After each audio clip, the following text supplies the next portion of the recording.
നമസ്കാരം. പ്രധാന വാർത്തകൾ.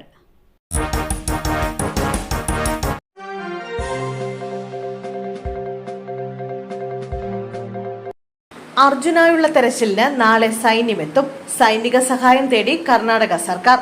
കർണാടക ശിരൂരിൽ മണ്ണിടിഞ്ഞു വീണ് കാണാതായ മലയാളി അർജുനായുള്ള തെരച്ചിലിന് നാളെ സൈന്യമെത്തും. രക്ഷാപ്രവർത്തനത്തിന് സൈന്യത്തെ ഇറക്കണമെന്ന് അർജുന്റെ കുടുംബം കർണാടക സർക്കാരിനോടും പ്രധാനമന്ത്രിയോടും ആവശ്യപ്പെട്ടിരുന്നു. ഇതനുസരിച്ചാണ് നടപടി. അതേസമയം മോശം കാലാവസ്ഥയെ തുടർന്ന് അർജുനായുള്ള ഇന്നത്തെ തെരച്ചിൽ അവസാനിപ്പിച്ചു.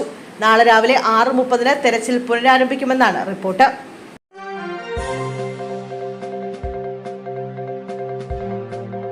ബൈക്കും കാറും കൂട്ടിയിടിച്ച് യുവാവിന് ദാരുണാന്ത്യം. വട്ടപ്പാറ പള്ളിവിള സ്വദേശി അനന്തുവാണ് മരിച്ചത്. 18 വയസ്സായിരുന്നു. വെമ്പായം കിടങ്ങയത്ത് രാത്രി 7 മണിയോടെയായിരുന്നു അപകടം സംഭവിച്ചത്. വെഞ്ഞാറമ്പൂട്ടിൽ നിന്നും വെമ്പായം ഭാഗത്തേക്ക് അമിത വേഗതയിലെത്തിയ ബൈക്ക് എതിരെ വന്ന കാറിൽ ഇടിക്കുകയായിരുന്നു. അനന്തു സംഭവ സ്ഥലത്ത് വെച്ച് തന്നെ മരിച്ചു. ബൈക്കിലുണ്ടായിരുന്ന പള്ളിവിള സ്വദേശിയായ ബാലാജിയെ ഗുരുതരാവസ്ഥയിൽ മെഡിക്കൽ കോളേജിൽ പ്രവേശിപ്പിച്ചു.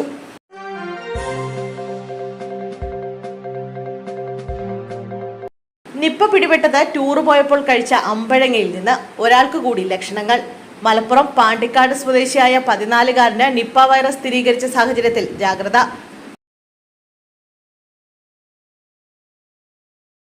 കുട്ടി കൂട്ടുകാർക്കൊപ്പം വിനോദയാത്രയ്ക്ക് പോയപ്പോൾ കഴിച്ച അമ്പഴങ്ങയിൽ നിന്ന് വൈറസ് ബാധിച്ചെന്നാണ് പ്രാഥമിക നിഗമനം.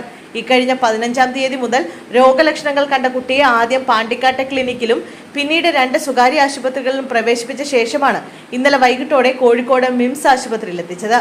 നിപ്പ ലക്ഷണങ്ങൾ കണ്ടതോടെ ഇന്ന് രാവിലെ സ്രവ സാമ്പിൾ പൂനെ ലാബിലേക്ക് അയച്ചിരുന്നു.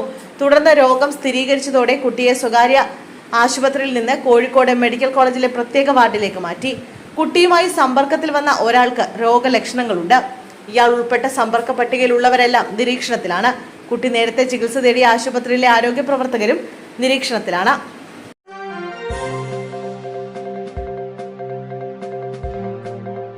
തൃശൂരിൽ ആരോഗ്യ കേന്ദ്രത്തിന് തീയിട്ടു, ക്ലർക്കിന് പൊള്ളൽ. തൃശൂർ വില്ലാടത്ത് കുടുംബാരോഗ്യ കേന്ദ്രത്തിന് തീയിട്ടു. തീപിടുത്തത്തിൽ ഓഫീസ് ഭാഗികമായി കത്തി നശിച്ചു. സംഭവത്തിൽ ഹെഡ് ക്ലർക്ക് അനൂപിന് പൊള്ളലേറ്റു.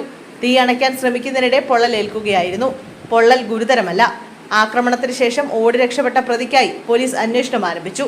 മാസ്ക് ധരിച്ചെത്തിയ ഒരാൾ പെട്രോളോ മണ്ണെണ്ണയോ എന്ന് കരുതുന്ന ദ്രാവകം ഒഴിക്കുകയും തീ വയ്ക്കുകയുമായിരുന്നു.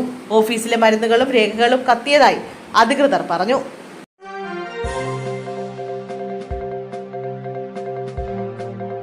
വീണ്ടും ജീവനെടുത്ത മൊബൈൽ ഗെയിം. ബിരുദ വിദ്യാർത്ഥി വീട്ടിൽ തൂങ്ങി മരിച്ച നിലയിൽ. ആലുവയിൽ ബിരുദ വിദ്യാർത്ഥിയെ വീട്ടിൽ തൂങ്ങി മരിച്ച നിലയിൽ കണ്ടെത്തി. എടയപ്പുറം സ്വദേശി അനീഷിനെയാണ് മരിച്ച നിലയിൽ കണ്ടെത്തിയത്. അനീഷ് മൊബൈൽ ഗെയിമിന് അടിമയായിരുന്നതായാണ് പ്രാഥമിക നിഗമനം. ഇന്റർനെറ്റ് കണക്ഷൻ ലഭിക്കാതിരുന്നപ്പോൾ അസ്വസ്ഥത പ്രകടിപ്പിച്ചിരുന്നതായും വിവരമുണ്ട്. അല്ലമീൻ കോളേജിലെ 1-ാം വർഷ വിദ്യാർത്ഥിയാണ് മരിച്ച അനീഷ്.